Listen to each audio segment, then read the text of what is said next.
আর শিব চতুর্দশী, তাই সব মেয়েরা শিবের ব্রত করেছে। তারপরে একে একে ঠাকুর মশাই চলে এসেছে, অভিষেক ঠাকুর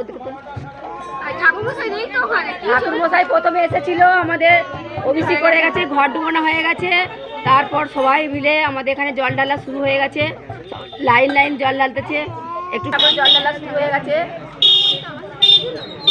আর এদিকে আমাদের নামের দল এসে গেছে, নামের দল তুলো।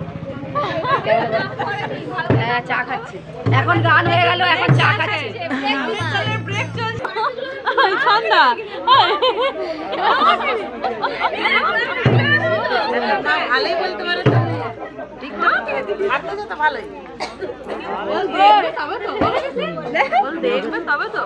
আমি অলরেডি সকাল থেকে বার করে আছি, উপোস করে আছি, কিছু এখনো খাইনি।